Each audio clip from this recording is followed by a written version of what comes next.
around. So there's Joe here. Hi, I'm Joe. Siegel. Anika. Anita. Ross. Tasha. Yurgis. Jane. Mitra. Liz. Chris. Mila. Michael. Julia. Tristan. Tony. Dean. Cam. And Bob. Wait, just do it this way.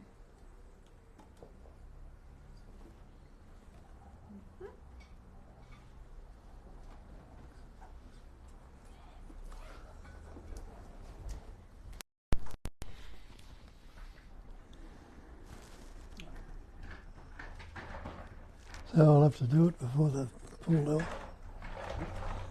And I might pull my hairs off with it. Oh, you remembered. Been trained by a woman and trained well. What was that? He took his ears off. She said trained by a woman and trained well. For the good of everyone. So there you go. There you go. And I can't tell you anything. Can't teach you anything. All we do here is point toward and ask you to look to where we're pointing to see for yourself.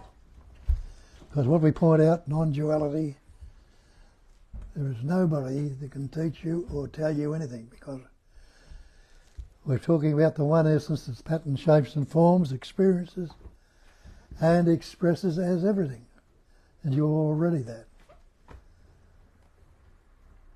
So another way I put it is, I'm not speaking to anybody. I'm not speaking to any mind. I'm not speaking to that body-mind identity. I'm speaking to that I am that I am. And each one of you knows I am. That presence awareness that expresses through the mind as that thought I am. So that's how it's expressed here, non-duality, one without a second, only that. Everything is that. And you are already that. So if we can grasp that it's absolute, it's the great perfection, which are two other ways they express it in the scripture. There's nothing to seek, no one to seek it, nothing to find, and no one will find it. But it is. It's only this isness. And isness is not what was, not will be, or what might have been, or what will be. It is this presence awareness. Anyone who is not present right now, or anyone who is unaware, no, you realise I'm present and aware, so you must already be that. Recognising that, the search becomes the problem. Because you take up the search, you believe there's something I haven't got, and I will get at some future time. Now you hear that word time, so that's another thing that you need to look at. Is there such a thing as time? Investigate. Is there a past if I don't think about it? Is there a future if I don't think about it? And whenever the thinking is going on, is it thinking in the past or is it thinking in the future? It might be about the past, about the future, but it won't be in the past or the future. So it can only happen right in this present moment. So that's what they say. They tell you that in the scriptures. Start from the fact that you already are that, the fact of being. Another way how it's expressed, being, knowing, and loving to be. Anyone who's not being, don't hear anybody jumping up and say I'm not being. Anyone who's not knowing that, or anyone not loving to be. That word being, call ourselves human beings. Believe in God, you call God the supreme being. What happens if you take that label supreme off, take the label human off, and try and accept the being? Try and separate the beingness from what you are right now. You can't get up and say, I'm not being. And the very saying of it, you must realise that it is so. we've taken the belief we are this person, this body-mind entity, this separate entity, this individual. Well, how did that come about? We'll go back and have a look, investigate, because that's what they tell us also. That the false cannot stand up to investigation. And they say, know the truth, and the truth will set you free. That's where the freedom is, in the truth. The freedom, peace and joy is knowing the truth. So we investigate it, this truth. Am I this person? Well, where does the word person come from? It came from the ancient Latin, meaning persona, the mask. So if you believe you're a person, you're relating it to this mask. And the mask is the conceptual image or the concept or idea you have about yourself. I am Bill or Jane or whatever your name might be. I'm this, that or the other. That. When we're relating to that believed in entity, it's not the truth. Because the person is not the reality, being persona, the mask. How did you come about? Well, you say, I was born. But can anyone remember their birth? And you look and say, no, I can't remember my birth. How could you? People might say, oh, yes, I remember birth. People that say that, they couldn't possibly be so. Because you didn't have any words at birth. So how could you say or even think I was born? Wouldn't be possible. And you didn't pick up words till you were a couple of years old. When the little baby grew and the capacity of reasoning developed at about 2.5, and your parents fastened around you, started speaking words, and you were hearing then and reasoning and taking the words on board. But where did you begin? We'll go back as far as your father and your mother. That animating life essence, that intelligence energy, that pattern in shape and form that you called your father, enable in that pattern a little microscopic particle called a sperm to form. You can't see it with your naked eye. Now that sperm was suffused with intelligence. It knew what to do. And in the mother, the same life essence in your mother enabled in that pattern a little egg or an ovum to form. That ovum suffused with intelligence, it attached itself to the wall of the uterus. It knew what to do. And the sperm swam to the ovum, again pointing at it, knowing what to do. And it penetrated the ovum. When those two merged together, those two cells going together and mingling, and the intelligence energy in those cells doubled that cell and doubled it again, and grew to it, added to it, formed the little embryo, the little fetus, which is what you are today. What were you doing about it then? You realised you didn't know anything about it and you weren't doing anything about it at all. Just the same for the first couple of years of your life. You had no words. You had no words then saying, I am this or I am that. But when you started to learn words, that's when our problems started. And from then on, we've taken on these words and beliefs, and the words separate. As Shakespeare told you a couple hundred years ago, he says, I might have been 300 or 400, I don't know. He says, nothing, no, he says. Is either good or bad? But the thing What? that makes it so. Nothing is either good or bad. There's nothing either good or bad, but thinking makes it so. And when you look at that and see the way you think, you're thinking good, bad, pleasant, painful, happy, sad, loving, hating, positive and everything, always in the pairs of opposites. And we take the words good, bad, to be real. Not realizing when you look at the word, what is word? Word's nothing but sound or noise or a movement, a vibration. And the vibration is a movement of energy. What about this body? You'll say, my body. You said they're calling the word my mind. They say, my body. Well, are you the body? You say, my house, my car, my coat. You know you're not the house, the car or the coat.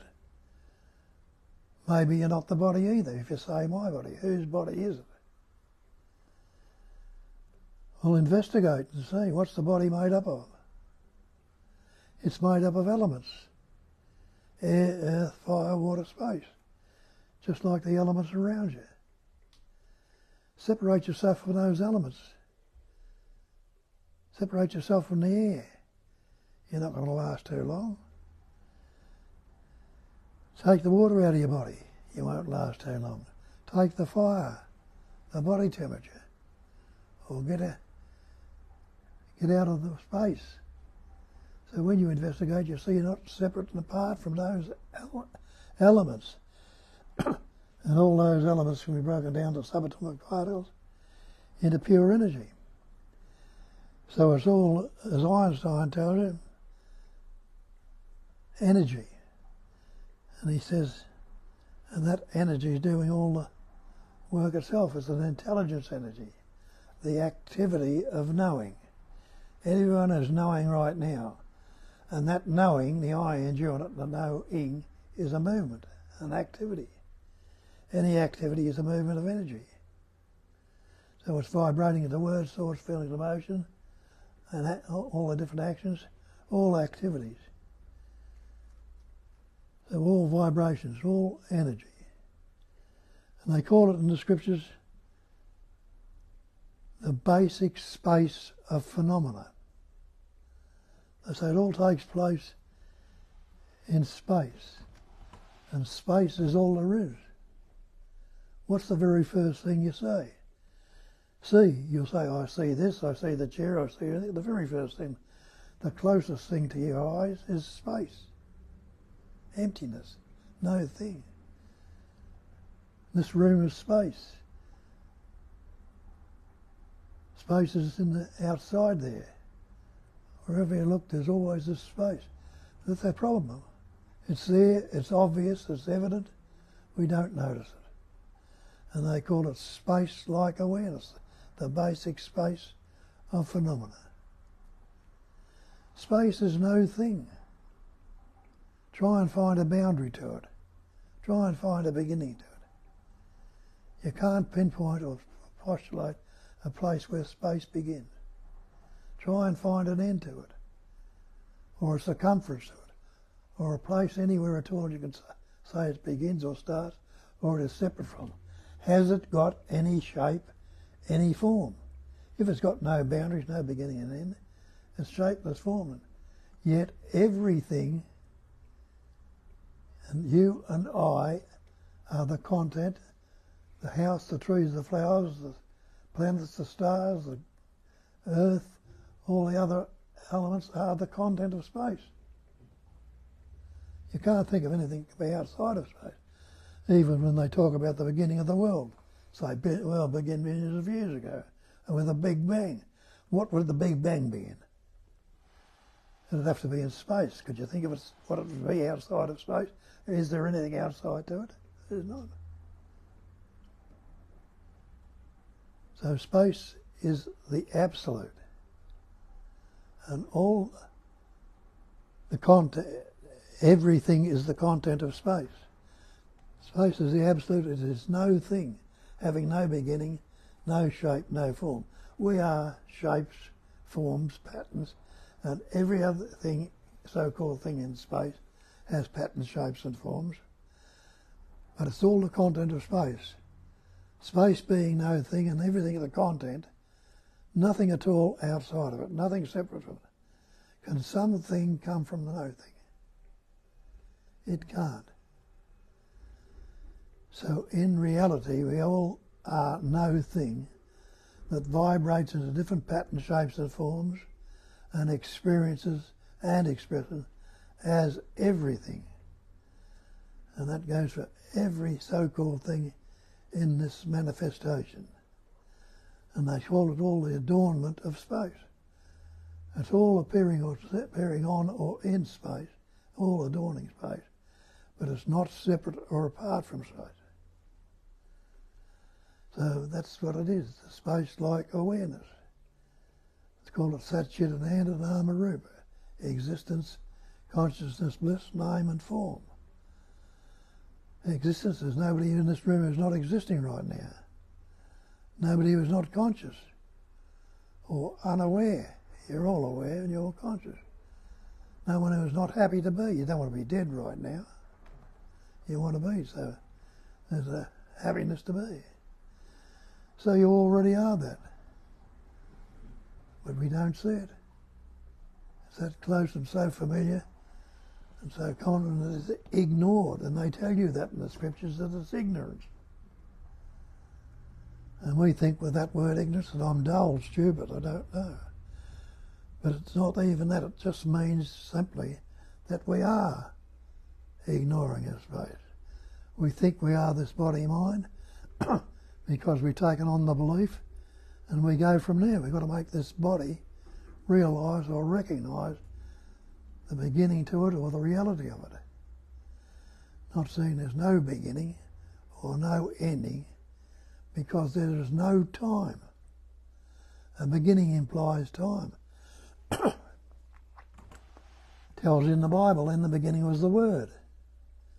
The Word was with God, the Word was God. That's all that God is a word, a label, a content we put on. All things were made by Him, by the Word. And that is true. And there was nothing made that was made without the Word. So we've got all these words, and that is the godliness of you, if you like, or the pure intelligence energy, or the realisation. But we've taken on this belief that we are the person, we are the individual, the separate entity. Now have a look at that term belief. Look up your dictionary, look up belief.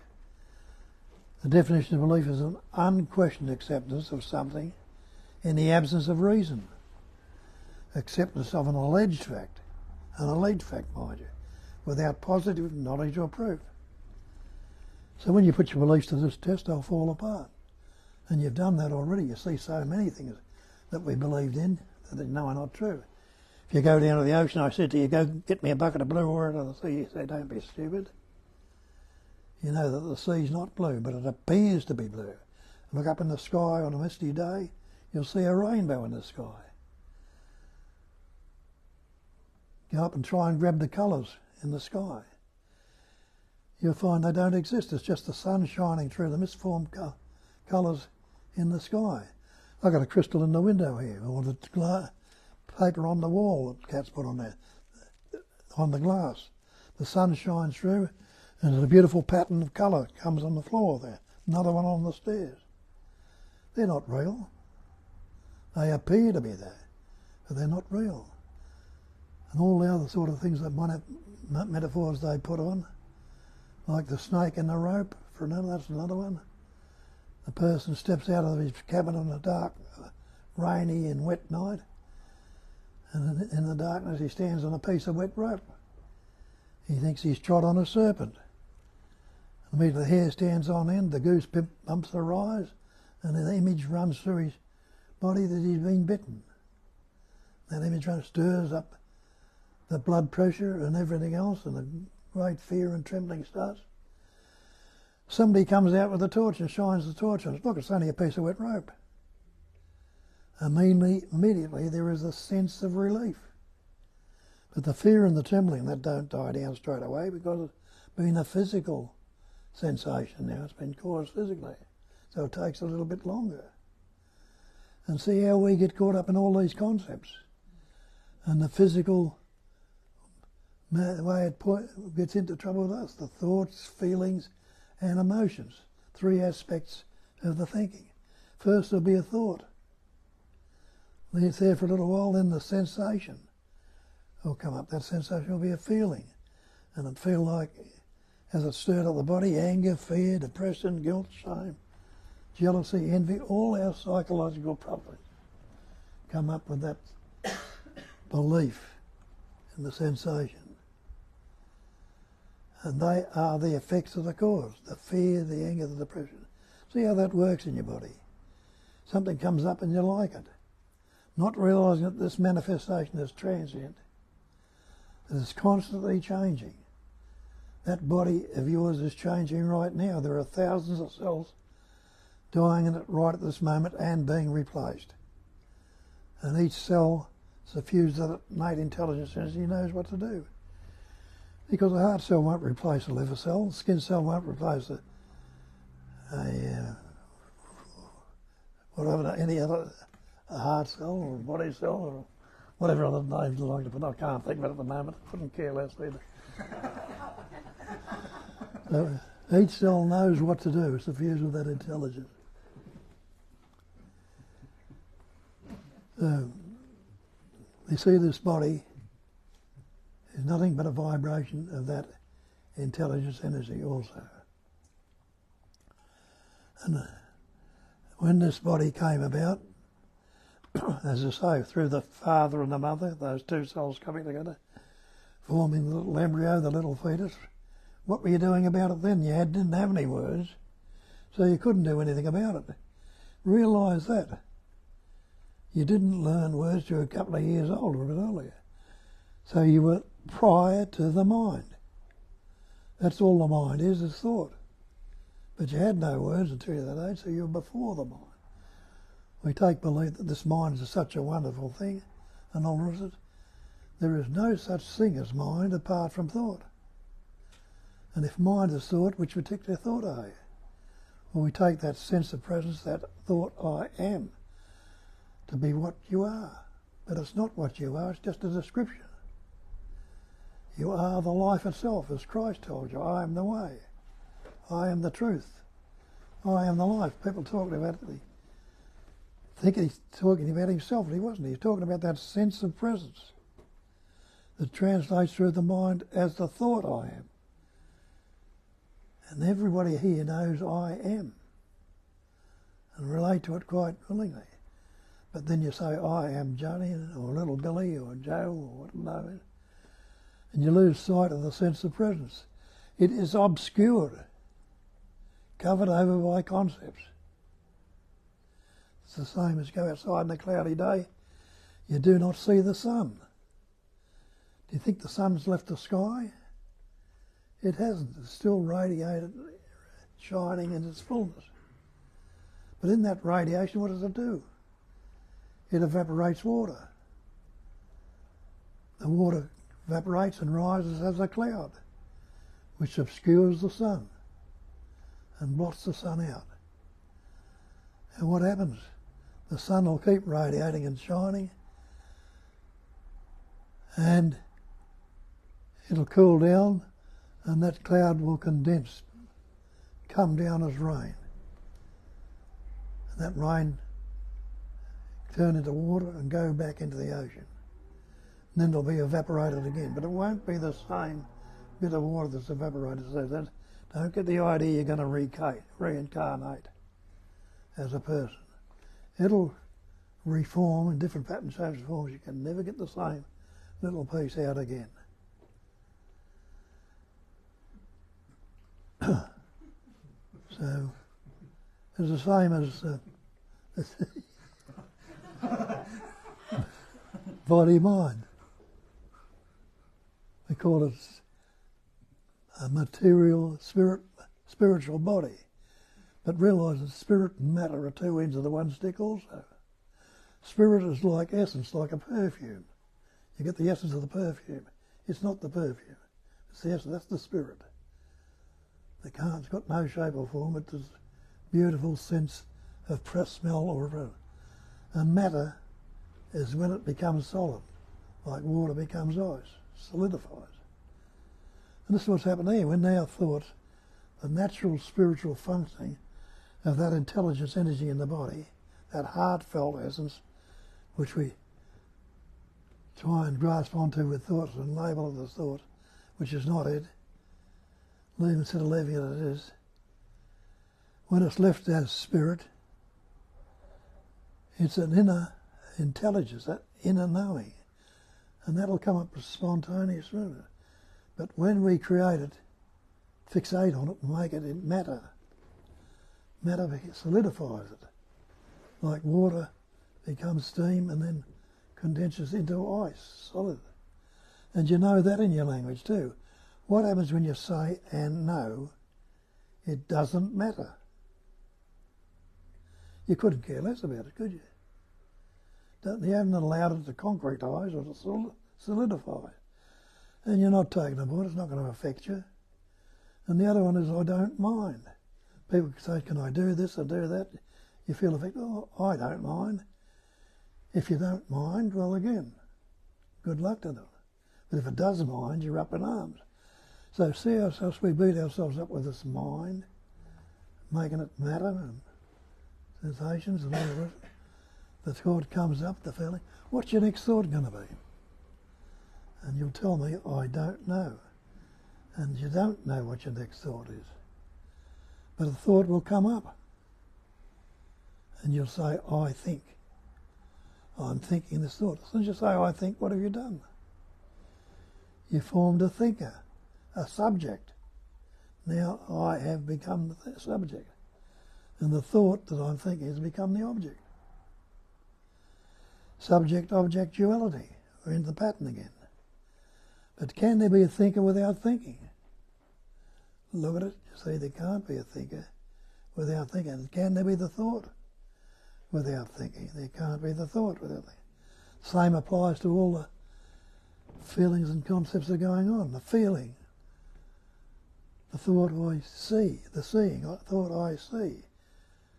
The seeing is happening and the thought I see comes up. But can the thought I see? You know damn well the thought I can't see. The thought I hear, the thought can't hear. The thought I am aware, the thought I am aware is not your awareness. The thought I choose is not the choice maker. These thoughts can't do anything at all. But the energy belief goes into it that they can. So there is seeing, hearing, tasting, touching, smelling, feeling. All these sensations are going on in this pattern, all functioning naturally and effortlessly. We're not relating to an I or a me and dividing them and conceptualizing them. And doing that, everything is left as it is. And in that isness, it changes by itself. And you don't know what your next thought is going to be if you're not got it obscured by the concepts and the thoughts. Because as soon as those thoughts go in, they cause other thoughts to come about, and other thoughts, and other thoughts, and that becomes a story.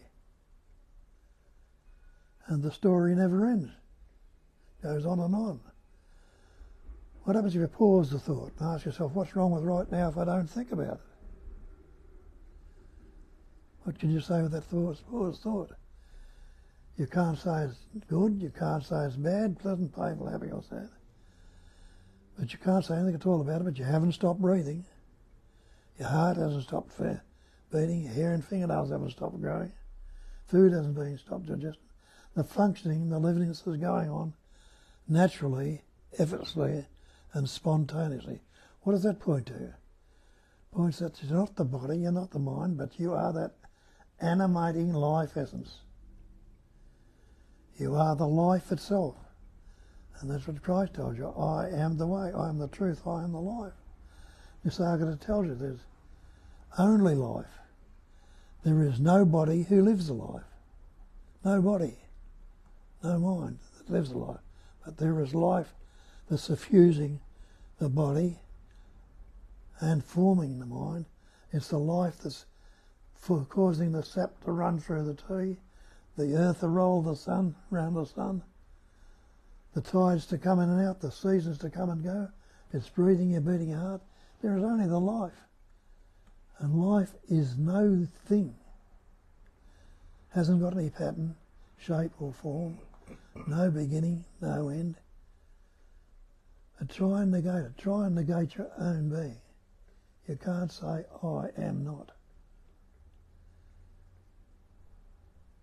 Because the very idea, if you could say it, you would realise if that beingness or knowing wasn't there, you wouldn't be able to say anything at all or the breeding would happen.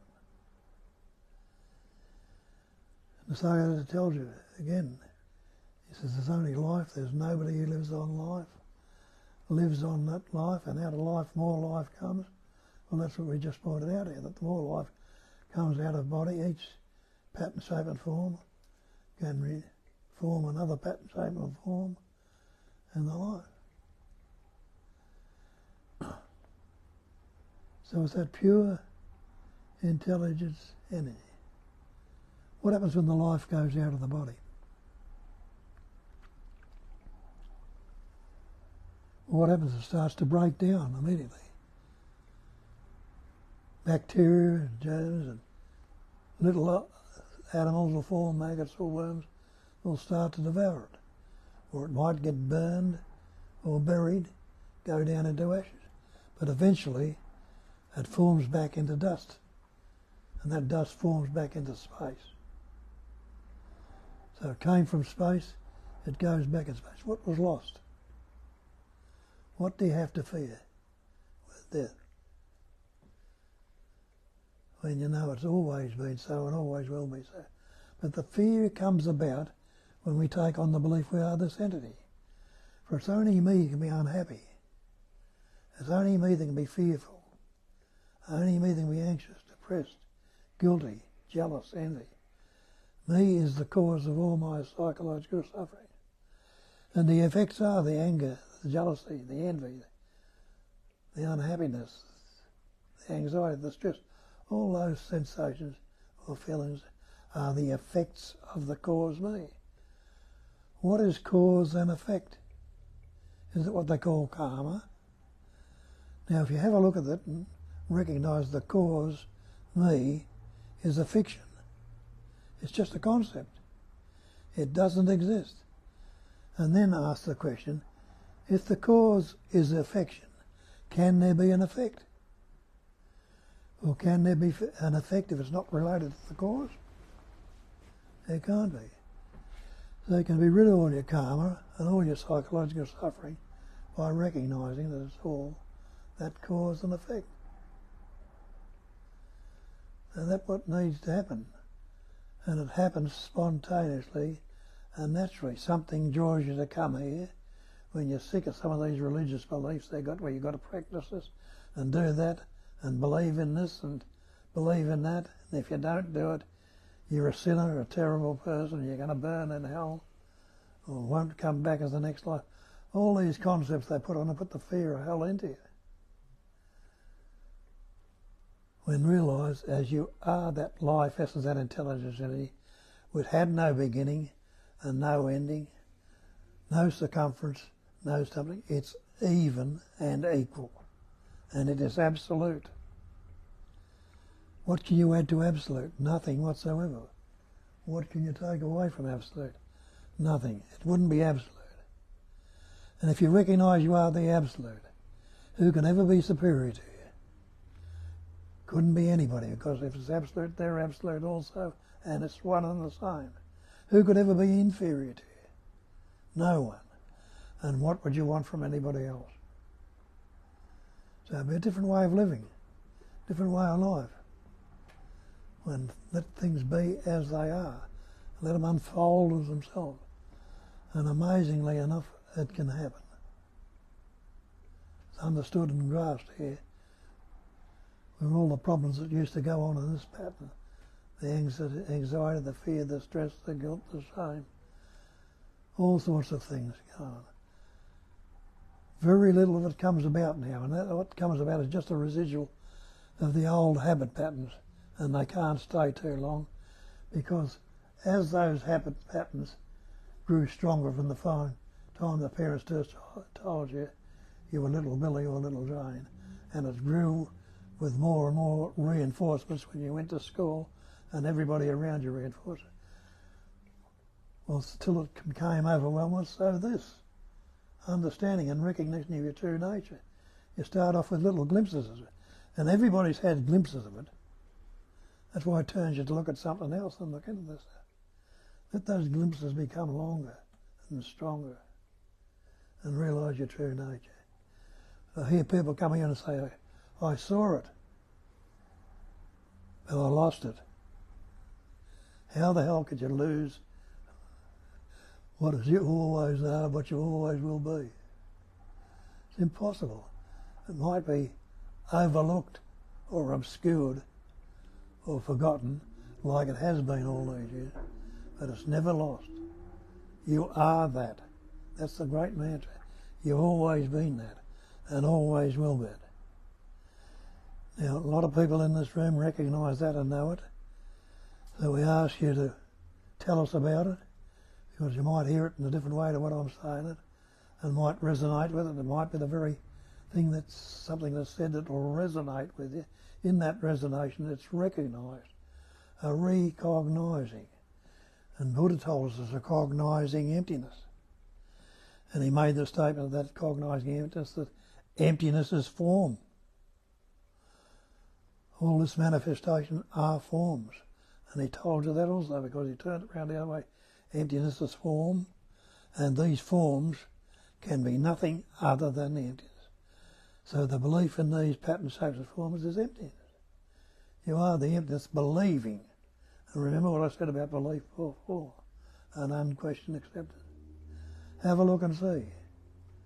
So away you go. If those of you that have got questions, don't understand it, question it. Ask questions. Somebody might answer it, we'll hear it. So, Kat.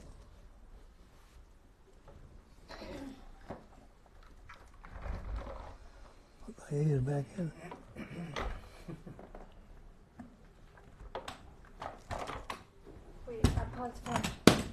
Apart from good morning, we don't really have any messages from our online community, so we're going to request you guys to contribute and ask questions and share and tell us how you're going, what's happening.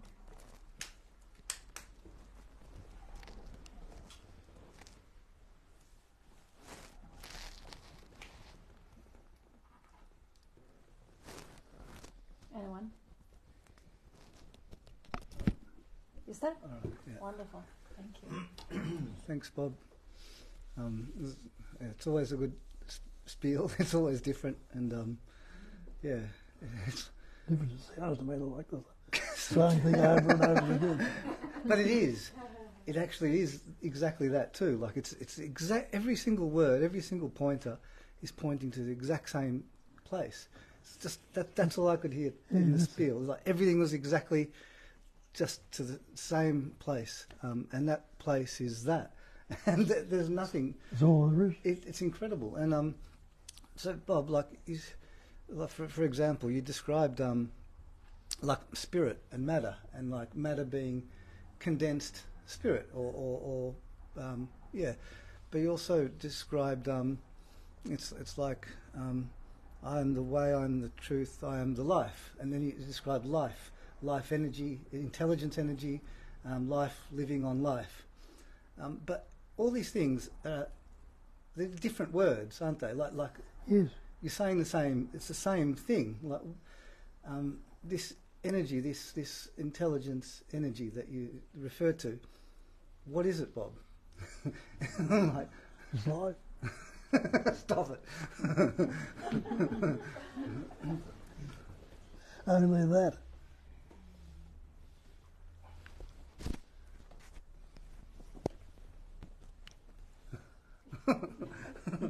Elaborate. Elaborate. Elaborate on life. Because it's really quite incredible. Like because it's like spirit, like what you want to call it, spirit. There's not like 7 billion souls. There's one soul. There's one spirit in a sense. One essence. One life. One life. Yeah. And in that, it's like it solidifies and makes all these infinite patterns That's right. and expressions, and yet it's just. But nothing's excluded from this. Like this is spirit. Like this chair, this gross table, the floor, the table. You know, everything still is that matter vibrating. It's spirit vibrating as in a different way, or however you want to look at it. Seemingly so. Yeah, yeah, It all appears to be so. yes, Seemingly. yeah, yeah. No reality to it. No, there's no reality to it. Like this is the If you crazy go to part. sleep, you see that when you go to sleep at night and dream. Yeah. In the dream you can be in the hills or anywhere doing all sorts of things, and and all sorts of vehicles and trees, everything can be in that dream. You wake up in the morning, where does it all go? It all disappears. And when you look at it, you realise in that dream your body hadn't moved off the bed and no words had come out of your mouth. But there it's all gone. What you don't realise, you wake up in the morning, you wake up from where you left off the night before in the daylight. And it's still all the buildings and things and the people are still there. And it carries on from there. And the stories and thoughts carry on. But it's no thing has ever happened. Nothing ever will happen. No, that's what they say, it's equal. Yep. It's uncontrived. Let it rest in its uncontrived singularity. Yeah. It's a singularity. Let it relax in and let it rest there. It's crazy, it's wild, Bob. Like, everyone's coming here and doing satsangs and learning and doing all these exercises and meditation and this and that and the other, and it's like, wow, believing that they're this separate entity that's got to get something, and yet that's not really what's actually going on. It appears that it does, but it's not. And when you're realising that it's not, it's like, wow, it's like it's party time. It doesn't, because it doesn't matter. Like it doesn't. Yeah, but all these things, you'll see them written in the scriptures and that's all pointed out, but they're all obscured. We don't notice them. Don't realise, that it's all you, there. Bob. Love you, Bob. When you say nothing has, I don't need to finish. Yeah, but we want people to hear. Yeah. Oh, but just when you say nothing ever happened, like all this, right? Yeah. Can you explain that a bit more? Like when you say, okay. It's not. Right. Like when you say nothing ever happened, like I don't get that. Like what do you mean? Won't. If you think of nothing as a vacuum or a void, that's nihilism. No, that's not it. But take it as it's said. No thing. You're a thing. Okay. I'm a thing. The tree's a thing. The flower's a thing. The stars, the planets, the energy, all those pattern shapes and forms are things. As Einstein told you, that everything is energy. And he says, I went to sleep, I worked on this problem for weeks and weeks, couldn't find an answer, trying to work it out, and he couldn't. One night he went to sleep, woke up next morning and there it was. And you've had taste of that too, when the idea or something has come to you, when you're giving all home. So no thing means it's got no pattern, no shape, no form. It's empty. It's equal. It's evenness, not separate. Only the one essence that has it's beginningless, it's endless, it's timeless, spaceless, bodiless, mindless, beyond where, when, why, or how. Just Perfect. But we think of ourselves as a thing. So we think of ourselves as a thing, a separate thing. And we think of all these other things as separate things. But what Bob's saying is there's only one. And it's not one as in one and two. It's one without a second. So it's, you know. So it appears that there was a thing. But there never has been. It looks like there was a thing. It looks like there's a thing here, doesn't it? There's an appearance of this thing happening, isn't it? There's an appearing. I think another way I mean, yes, no thing. So this thing never happened. It's happening, apparently, but it's still appearing. It's coming and going. I like this quote, truth is that which never changes, and the same could be said about reality. But so this is just changing. It's coming and going. It can't be real. Now, a lot of the time when I remember myself or you or anything, it's happening in here, right? Recalling something in memory, which is from when? Not now. Right? So now is the only reality. it doesn't change, does it? The words, the descriptions of now will change. But this being, prior to the words describing this being, hasn't changed. It's the same thing, looking and talking. You know what I'm saying with a thing. It's not the same. It's not a thing. It's the same, whatever is looking through these eyes and speaking and thinking or doing whatever it's doing. It's the same that was doing whatever it was doing, and it's not a thing. I don't know if I'm making any sense to you. It's not a thing. So if it's not a thing, there's seemingly happening. No thing ever happened. And another way to look at it, I think, is if you're looking back to what seemingly was, by the way, it'll change. So your memory of our first time meeting here might be different from mine. You know what I mean? And so who gets to be correct? And doesn't it change sometimes? Like your memory will change, you remember it in a different way, so then your memory is different. That can't be the reality, okay? And I don't know if I'm making any sense to you, but I guess what I'm trying to get at is that if you look at all your thoughts, any thought that you could possibly have would be about what seemingly was, or seemingly will be. How much of a thought can you have about this nanosecond? And I love that expression. Because by the time you say, well, and now it's over, I'm like this very second. Without referring to a past or a future, right now, how much of a thought can you have about it? Right. So all your thoughts are about a concept or an idea or some thing in the seeming past or the seeming future. But again, it's seeming because does the future ever come out the way we think it's going to?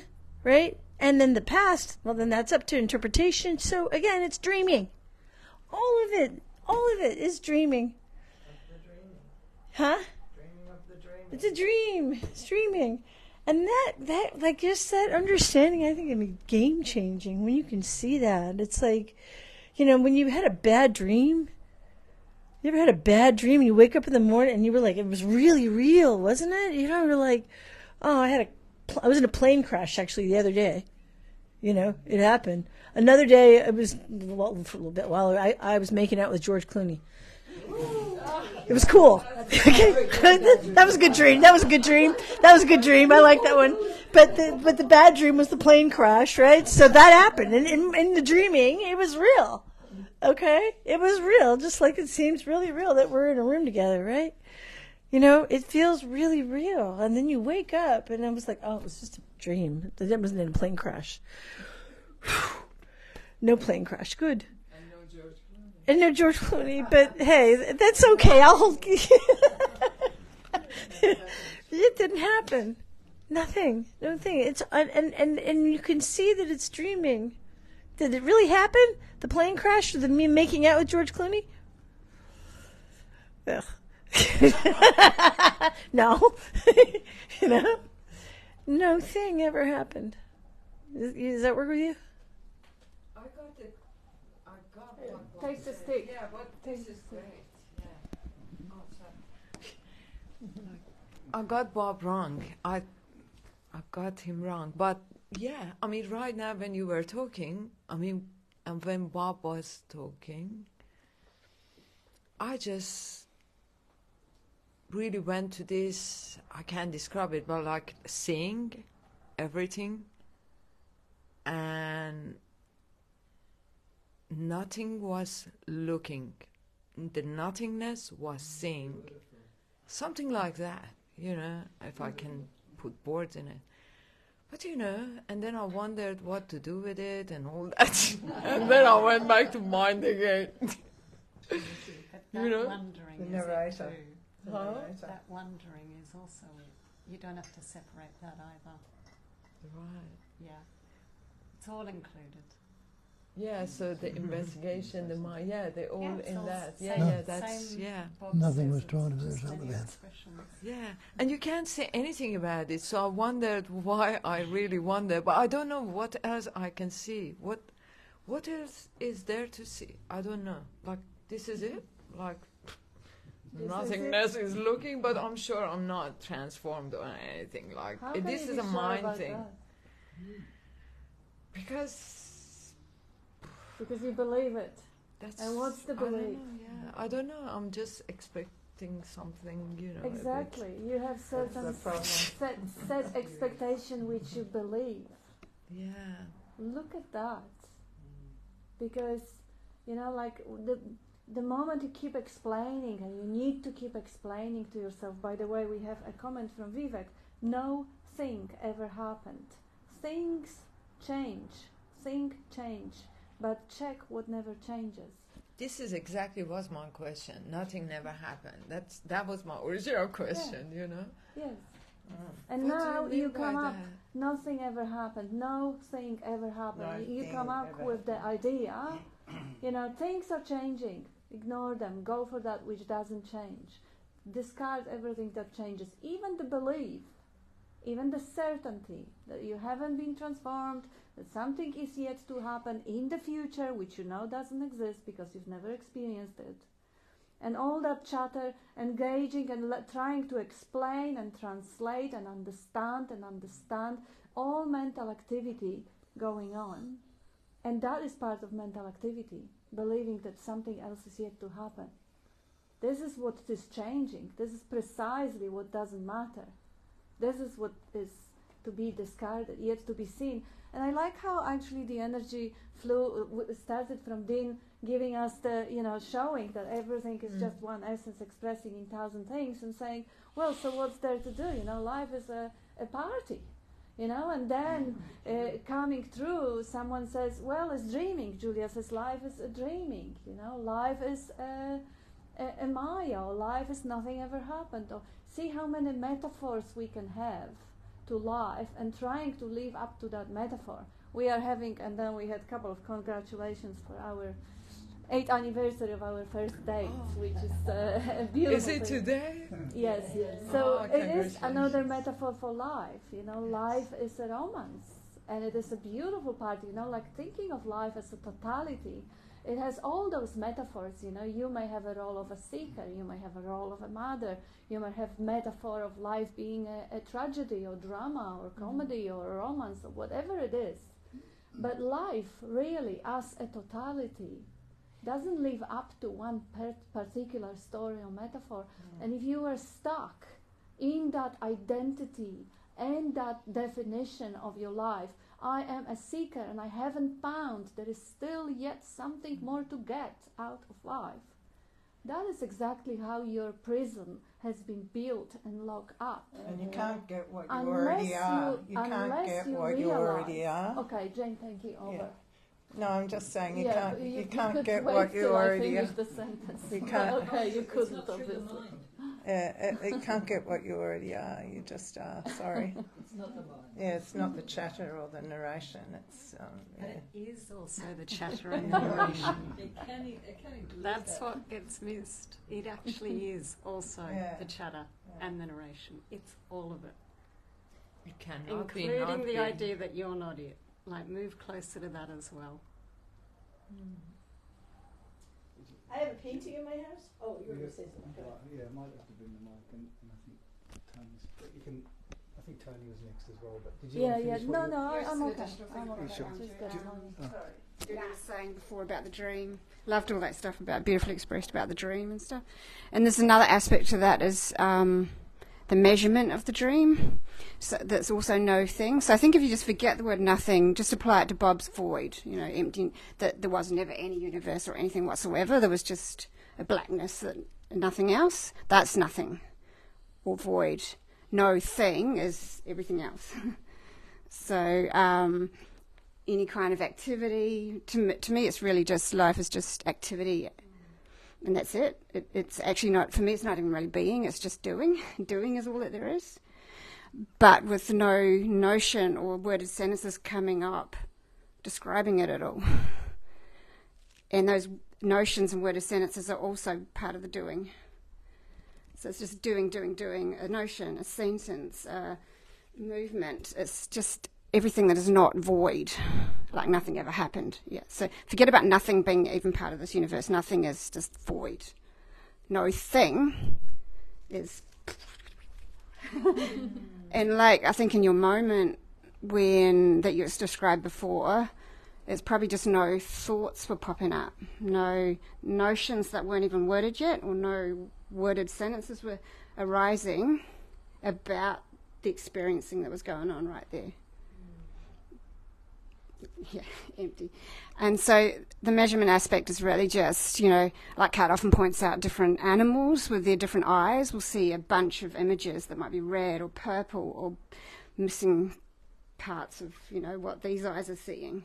Or a microscope, like somebody talks, I don't know if it's Bob, but others talk about, if a microscope's placed on the arm and then space, and if you zoom in far enough, it'll look the same. There'll just be a bunch of, and then the person, you know, looking down the microscope will have another image, and then it will be filtered with thoughts, notions, and worded sentences coming up, which are also just things, you know, described as things. And then a worded sentence or a notion about, I don't know exactly how to describe those because I don't really have them. Haven't, you know, had them for a long time, but that it's real somehow. A belief that it's real is just another thing.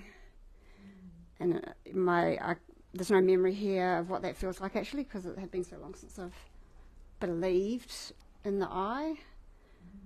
And my whole life I've never believed in the free will either, and and then values don't seem to mean anything either, because I think values are just used as, oh, we've got a free will, therefore we have to do something according to that value, or everything will go bad. I'm assuming that's why values are there. I haven't found no one's given me another reason why values are there, apart from directives, you know. Don't need a reason. Yeah, it's so just what's happening. it's at the end of the day, yeah, it's just all. Yeah, it's just direction of attention. Yeah.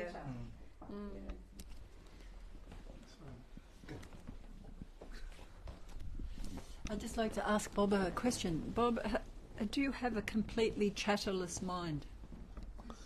What? Do you has all the mental chatter completely gone? Sometimes. For hell of a minute, I wouldn't be able to say anything at all as a no chatter. But that's all it is. And it's not, there's no me doing it. Yeah. It is the life itself that's breathing this pattern. If that breathing wasn't happening, how many words could you speak? Because all the word is a sound, comes out with the breath. Because I think there's a misunderstanding sometimes that if there's an awakening or an apparent awakening, everything changes. Yeah. But maybe not. But what? There's nothing excluded. Nothing excluded. Everything correct. is that. But everything remains. The only change that seemingly happens is instead of dividing it, it's all equal. Yeah. It's all seemingly one. It's nothing all even. rejected. Yeah. And relating to the self, which thinks it goes away. And have a look at it like, could there be bad without good? Could there be day without night? Empty fullness. Yeah.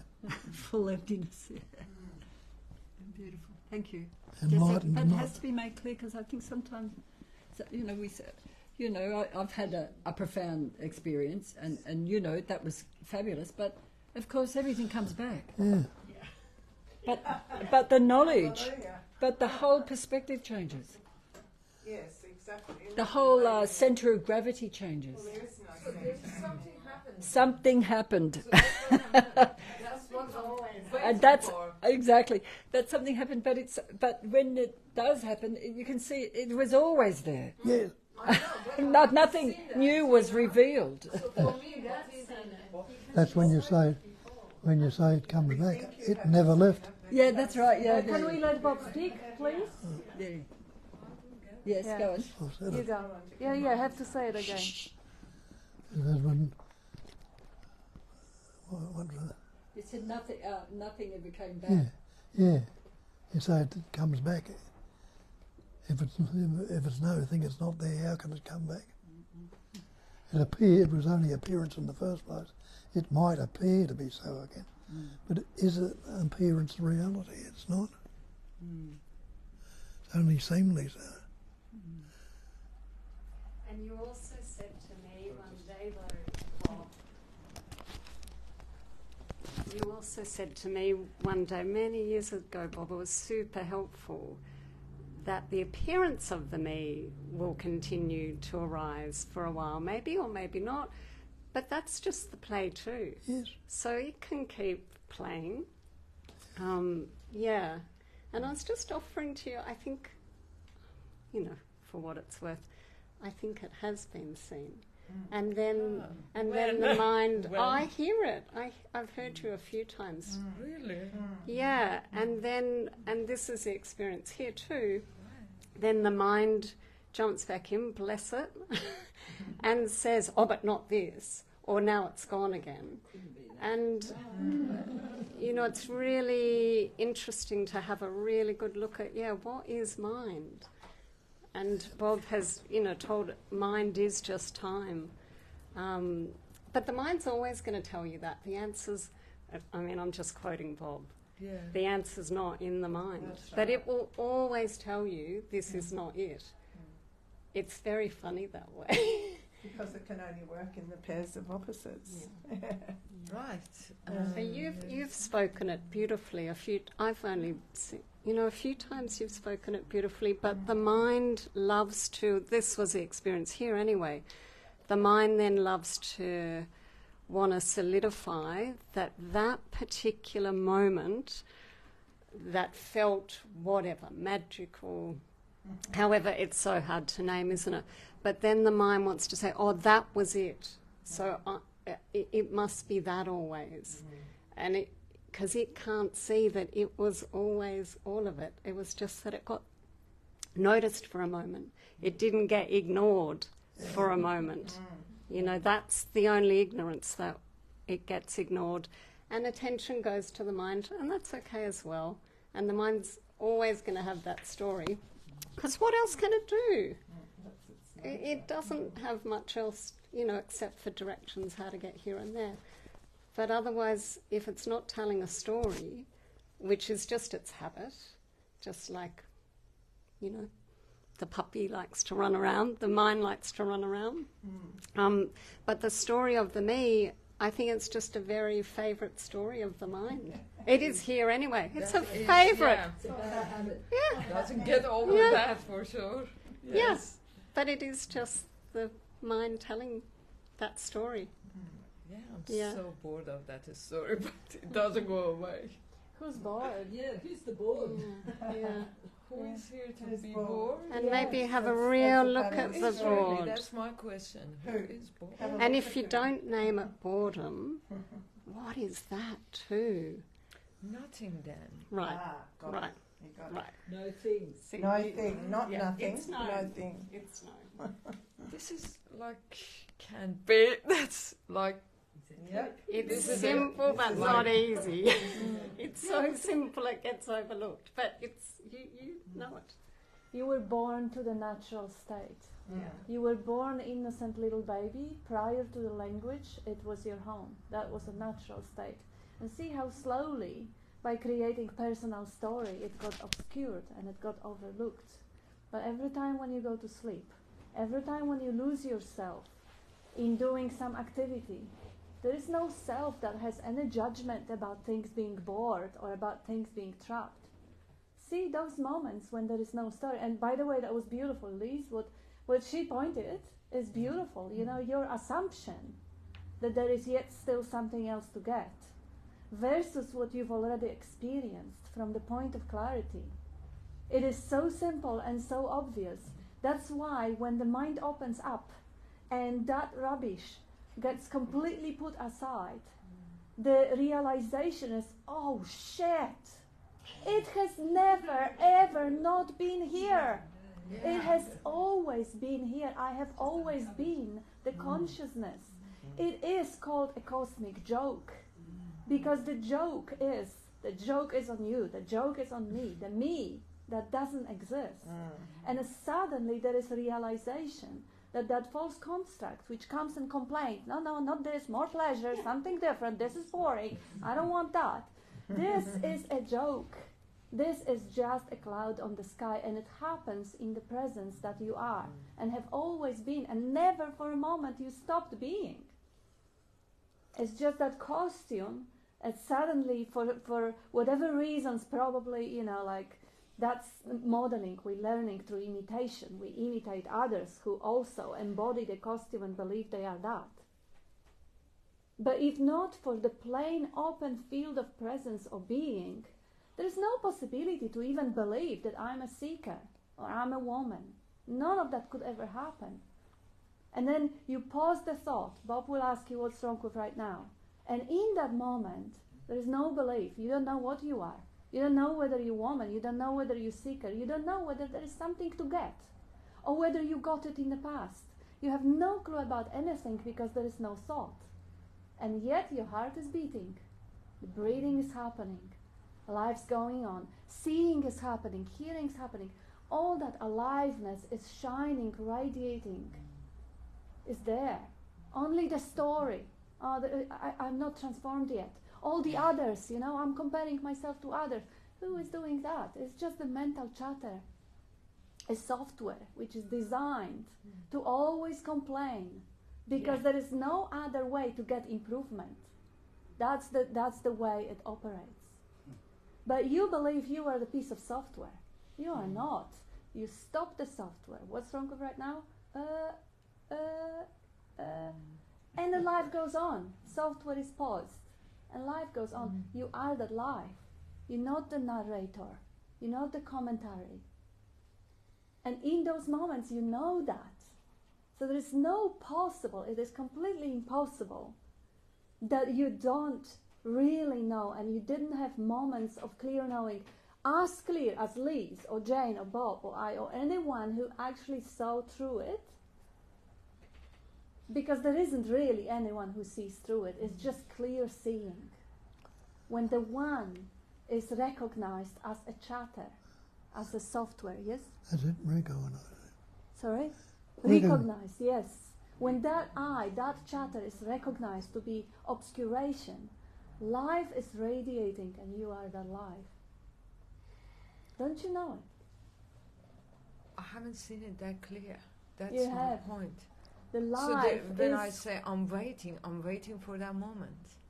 Who? How about right now? Who's waiting? Who's waiting? Who? Good question. Who's there when you This don't think is about my it? biggest question, yes. Yes, Who so the hell? Answer, Bob. Yeah, what Tony Who says. is there? Who is it when Who's you don't there think when- about Who's it? there when you don't think about it? No one. And what's there when you don't think about it? And what's No. missing when you don't No think thing, about it? No thing. Nothing. What needs to be seen when you don't think about it? Who's not transformed when you're not thinking about it? And if the mind doesn't come and say, oh no, this is not good enough, I want more bliss, I want more pleasure. This can't Yeah. be it. Just, Yeah. That's what? just say, It can't be it. It can't be that simple, The mind will always come and complain Yeah. because that is the design. That is what it is for. It's doing its job. You can pat it on the back. Yeah. Yeah, exactly. But you don't believe it. Right. Why okay. giving credibility to something that constantly changes? Thoughts, they have no credibility.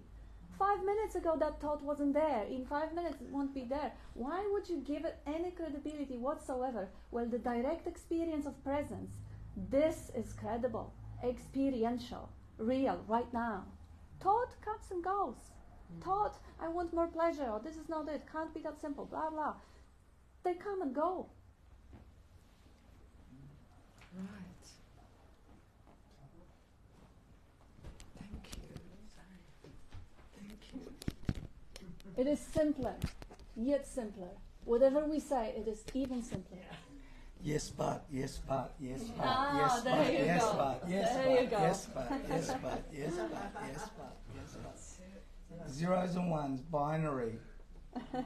That's what the mind is. That's why we've got computers and zeros and ones, zeros and ones, zeros and ones, Yes, no, binary, yes, no, binary, yes, yes, no, yes, but, yes, but, yes, but. you know. Me, you, pleasure, pain, happy, sad. Yeah, so as soon as you say, you know, you're expecting something to change, well, it's going to change anyway, but what's behind it, you know? And I had a conversation just earlier when I walked in with Bob, and he was saying, how's your father? How's your father? And I don't even, we had a conversation at the end of last week, just a brief one. I don't even remember what he said, but and I always had this thing about, like, I'm expecting things to change all the time. Like, why isn't my circumstances changing or whatever? And they're constantly changing. I don't know what they're going to change into. Yeah. They are what they are. And so nothing's changed yet, everything's changed. So how do you explain that? The mind can't explain that. But if I accept what is, it's okay. Yeah, yeah. Like, that's it. You know, yes, but, like, that'll constantly comes in. Yeah.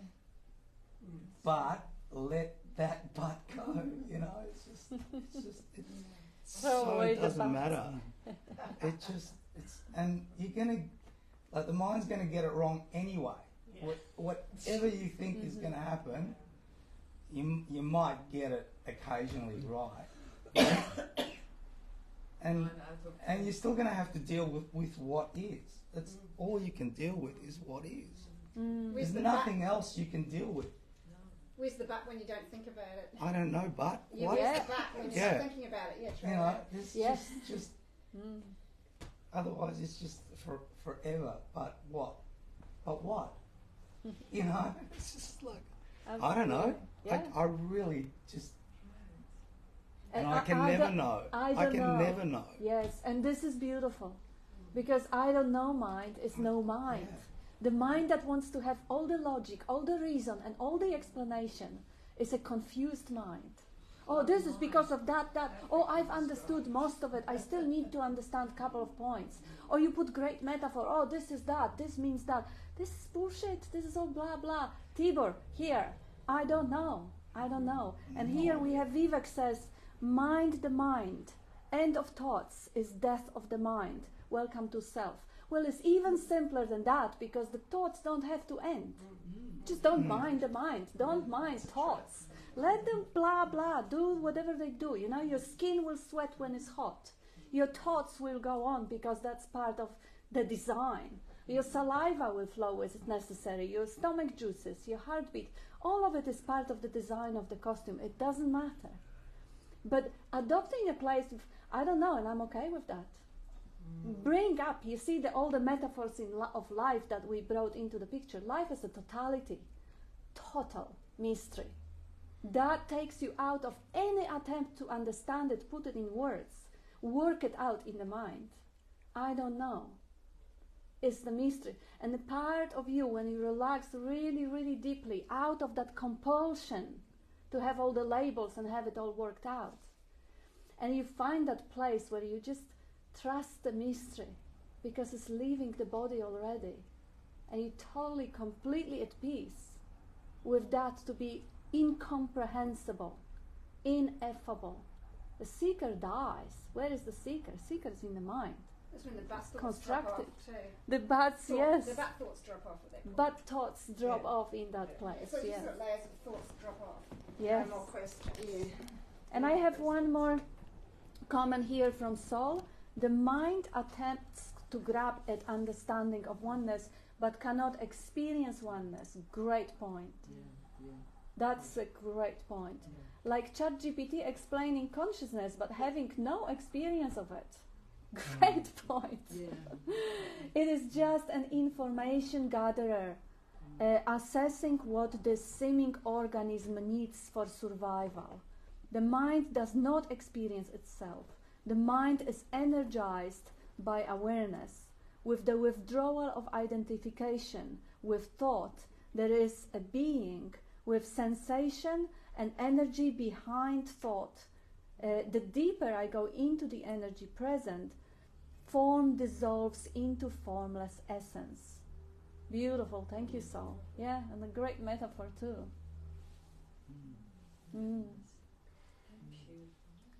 Tony, did you want to say something? No, I just I told it to you to pass on. Okay. You did. Did you want to say something? Michael. I'll just say I get you, Mitra, because I'm kind of waiting too. But I know that there's nothing to wait for. But no, the reason I say that because, I mean, you get it. You absolutely get it. You said it before. It's just what's looking, the emptiness looking. I get that too. But that idea of wanting something big, it's going to be, and it's going to drop, and then never that experience. And I don't know whether it helps having medicine as well, because you get all those experiences, and it's and so you come. That's in a sense like there's an expectation that's going to be like, like you said, it's just wow, it's gone. But maybe that's never going to happen for us. Maybe this is just it. And that's okay. Experiences don't matter. Yeah. And Bob keeps stressing on it. He's been through all sorts of experiences, Kundalini experiences. Everyone had experiences of great elation, of great sexual orgasms, of great pleasure, and a great sadness, and a great loss. All of it. And they all have the same nature. They're just fleeting, appearing on that sky-like awareness. What does it matter whether it comes with experience or not, if experience is precisely to be overlooked because it is a cloud, it is a distraction? And I think that's what we've got to stop looking for. Yes. Stop looking for it. Yeah. Yes. We've just got to drop that whole idea that there's going to be a big bang and just say, well, this is it. Forget whether there's a big bang. If there is, it's going to go. It is just a description anyway. And again, whatever experience you have is not going to last. So what's the point? Like whatever, like you have this amazing experience, and then what? Like, and then what? And then what? And it's just like, are you going to want it again? Or a different one? Or like, because that's not it. That's the thing, it's not in that. You know, Yeah. I just have to ask Bob again. Bob, when you went to Nisargadatta, in your path up until when you met Nisargadatta, what changed from the time you met Nisargadatta to before you met Nisargadatta? What changed? Oh, when I heard what he said, and what he said I've been told by many others, this time it sort of resonated, and everything sort of, that's it. And I said, realise that there was a point of realising the true self, and he said, or seeing or experiencing the true self, and that was different to before that happened. Yeah. Did you get choirs of angels touching you from the sky and the lights? No, but I'm just trying to point out. But I'm trying to say is that there is a shift. Yes. It is something happens and there is a shift. Something drops away. There's a recognising or a recognising. Yeah. Yeah. Told me that I wasn't the body, I wasn't the mind. I said, I'll never be caught in the mind again. And saying it clearly, that's it. It was very clear. I walked out the door and I was caught in it. It came up. And then you think, of course, like people do, I lost it. But it was just obscured by the concepts that were going on out. And recognising that, hang on a minute, I really did see it, settle down again without making a story out of the concepts that are coming out. Just relaxed and it showed itself again. And as further we went, the more it showed itself, and the less and less the chatter, and old stuff would bother coming up. Yes. Yeah, because I think there's a sort of a denying of the fact that there is a point where the scales drop, where the imagination drops, to reveal what's always been there. It's just the same as there was a point when the imagination started, when you learnt words. Yeah, of course, but there is a point that occurs in the life, yes, in the apparent life, and so it's not just, it's just always there. There is a change occurs to reveal what has always been there and never was anywhere but there. Yeah, there certainly is a change that occurs. I'm not the nasty bastard I was. Yeah, and aren't we all so happy about that? But that is again only valid in the story. And it is important to highlight it, that those ideas of a shift or change or moment, which you can put the date and an hour and a minute on it, is only valid in the story, which lives in the mind. And yes, it is a valid metaphor. You can say you were born on particular day, you can say you lost the sense of self on particular day, but this is a story of me nevertheless. Yeah. That's why very often people do not want to go to that personal story, like, you know, whatever, one guy going through the park, another guy sitting on a bench, another guy getting a cockroach going through the arm, and all those stories want to be replicated. Or Jesus, and everyone wants to be like him so they can experience the same thing that he has experienced.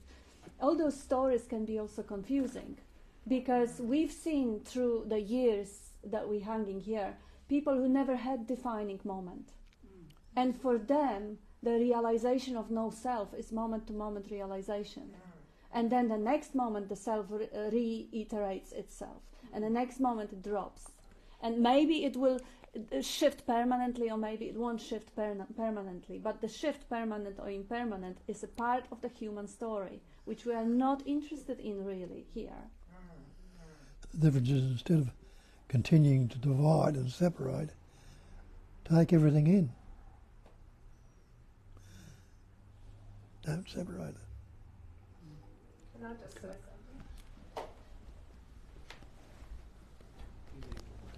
something? I think what it is, you know, when Bob gave me the book I Am That, and I read it, and I read it again, and I read it again, there was a knowledge that the bondage I'd been stuck in was the me, or the self, or the ego, or the self-centre, and that you know, once having seen that, when it came up again, which again is identification with the me, or the self, or the ego, or the story, or the narrator, that it didn't stay there for very long, because I knew it was a phantom, and it still comes up and then it dissipates. It comes up, it dissipates, but I know it's just the nature of the mind, it's the nature of the memory, it's you know, whatever. But I've never ever been in bondage to it from that time Bob gave me that book. You know, the book pointed me to the place I never left. The book pointed me to who I really was, and the rest of it, as is also that, as you so rightly said, continues. It's like the sky. Let's say the sky is the awareness that we are. Let's say the clouds, which come and go. Sometimes they're little cumulus clouds. Sometimes they're big, dark, rainy clouds. You know, that's the mind. You know, or the memory, or the identification with the narration, you know, but the sky is always there. And what has happened here is there's more attraction to the sky than the story. And I know I'm not that story. I know you're not that story. I know I'm not the me. I know Bob's not the me. Kat's not the me. None of us are the me. And yet that story continues. But the sky, or that awareness, is always there, which is the attraction now. It's not the story. So someone said to me the other day, oh, I'm looking forward to a time in my life where there's no conflict. I said, good luck with that. Is there going to be a day where I will never have any conflict? I said, good luck with that. You know, it's the nature of the mind. But what's so beautiful is that the resistance becomes less. The resistance to what is. The seeing becomes the attraction. Yeah, you said, you know, you pointed it out there, that said the sky becomes more of an out. That's what I've been telling you from the start. Sky is space. Yes. So you realise it's all a basic space of phenomena. That's why it becomes attractive, because it's the reality. Everything appears in it. Yeah, I was just going to say that for me, I'm finding more of this unfolding in the ordinary. It's not in that, like, wow, like, you know, see the sun just shining past the clouds now and I can see the sky. It's just like, you know, really ordinary things that are just like, oh, okay. It's like, oh, okay. It's in that rather than, wow. Yeah. You know, That's what they call that too. They call that the natural state. Yeah. As in nature. Yeah. It's quite uncanny actually. Yeah. Because I was looking for that boom moment as well, and I was looking for the change and like, where's this change? Like I want the change to happen. I want it to happen like yesterday, you know. And it was really quite different to that. And I'm not saying it's everyone's different. I'm just saying that was that like, but, you yeah, know, and also like going to different teachers over the years and this and that and the language and getting lost in the language. Is it self with a capital S? Is it the little self, the big self, the I, the me, the you know? It's just like, oh my, you know. Rubbish. And it's just no, it's just in the everyday ordinariness of Absolutely. it, in the good, bad, indifferent, you know, whatever it is, whatever is unfolding every moment. That's where it's at. The common garden variety. Yeah. Garden variety. Well, I Absolutely. think it's stated also as a subtraction, not an addition. Yeah. There's nothing added being added. It is about loss of incorrect thought or identifying with thought. Yeah? So, yeah, it's just you know, it's ever present. So how can it ever be added to? It was always there. The mind creates this mirage in front of it. There's this kind of habitual thing of an identity, and then when that is seen through, what else is there? So it's still absolute. The absolute. No, can't add to it, can't take away. Correct. Yeah. Full. You can't add to fullness. Fullness cannot be added to fullness. Fullness cannot be separated from fullness. Same. I have a couple of comments here from the online community. And Robin says, I like that, and then what? That was Anita, yes, absolutely. And Vivek says, Kat used the word confused mind. Watch the chattering, confused mind, and it will become still. Exactly. And then Saul, let go of expectations of enlightenment, as that creates a seeking for something in the future. Be with what is present. The mind only has a concept of what is present. Center in the heart, just being without labels. Beautiful. Yeah. Who said that? That's Saul. I was just thinking of that song, Is That All There Is? It's from the 90s, I think. Is that all there is? Is that all there is? Is that all there is, my friend? Well, let's keep dancing. Having a really good dance. Thank you so much for the pointers, like especially the ordinary, because I have big problems with ordinary, and that was the biggest, I think, the reason for addiction, because I always just, you know, I easily get bored. You know, that's been my issue all my life, love. So anyway, so I have to have that adrenaline or something different. Something has to be different for me to feel good. So that was a really, you know, I really have to sit with what is wrong with ordinary, like what that brings up in me. But I have this question, like when I hear all that, because I've been following some other teachings that apart from this, that you see the reality, there is a parallel work going as well, and that's the shadow work. And you have to do it, according to my understanding now, either before that clear seeing, which I call it awakening, right? Which I think I haven't had, but you guys say I've seen it. But anyway, so you have to do it before. Yeah. No eye. Bob's eye hasn't got it either. That's no right. eye can ever have any understanding or clarity because eye is a thought. That's Clarity is there and thoughts come and obscure it. So I didn't get it and you can never get it because it is the absence of you that brings the clarity up. So anyway, you were talking about the shadow? Yeah, thank you. Yeah? So you say you're following some other teaching. Stay there. If you want to follow on the one thing and see it through. But when you're dividing it up to something else, probably all sorts of different concepts, different ideas in, get you more and more confused. Keep it simple. Yeah, like now that it's seeing, no thinking. That's it. Okay. No division. As soon as I think, there is division. I get that. You're looking at one thing and you're doing some possible investigation one way, and you another way to do it. You drop that, and so you get more confused again in the mind.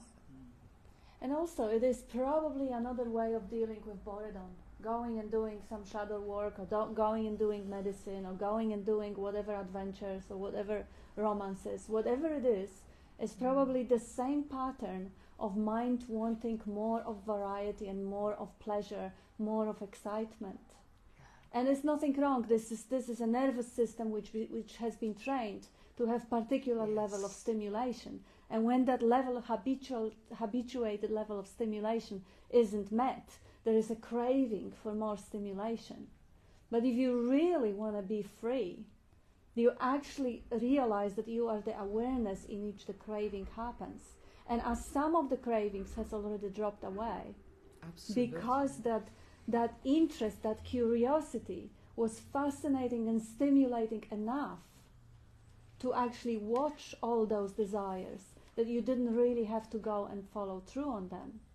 Perhaps all the other ways of finding varieties and pleasures, even a difficult work, dark work or whatever, hard exercising, all of that, see, what is it that makes you go and just look at the motivation. What is it? Is it another way of being a seeker, pleasure seeker, freedom seeker, whatever seeker, of just being stuck in that persistent identity of I'm not it, and there is something that has to happen in future when I finish the work or when I ingest this amount of ayahuasca or whatever it is?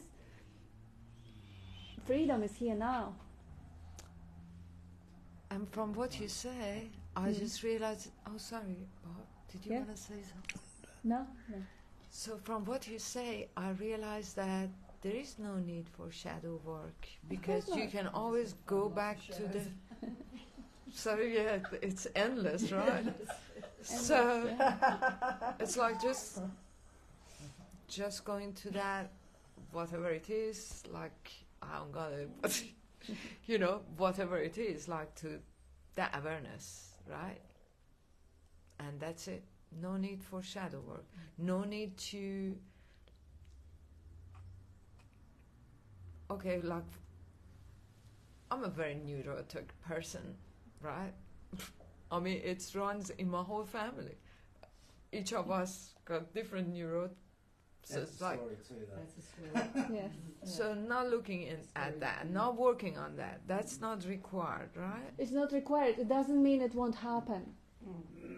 But see, with a different approach, if you find yourself from the point of freedom, joyous expression in singing or dancing or doing shadow work or writing books or whatever it is, from the point of freedom, not the point of lack, not the point of I need to do that to complete myself, to find myself, to release myself, or whatever the... It doesn't mean you should deprive yourself from any pleasures. You can't either. Again, you look at the wildlife and you see what's natural will come up. The narrative is not necessary. The justifying story, the meaning is not necessary. It may show up, but if you understand that this is an adornment, it's an ornament, it's a decoration, it's a little lace on the picture. It is not the truth at any point, and it's not necessary. That's the freedom. Everything may still show up. You may have greatest appreciation for every beautiful story, family story, personal story, impersonal story, Netflix stories, all of it. But from the point of freedom, you can see life expressing as beautiful butterfly, or rainbow, or story, or chair, or whatever. But it doesn't come from the sense that, oh, this is going to give something to me, this is going to complete me, this is going to liberate me. Because you are the life itself liberated as that relaxed life. When the thought, the obscuration is not there, you can see the beautiful expression rather than the bondage that you are trying to avoid, escape, or mitigate, sedate. Thank you. Thank you so much. 5 past. 5 past? Thank you. 5 past, yes, yes. tomorrow? Yes. Tomorrow.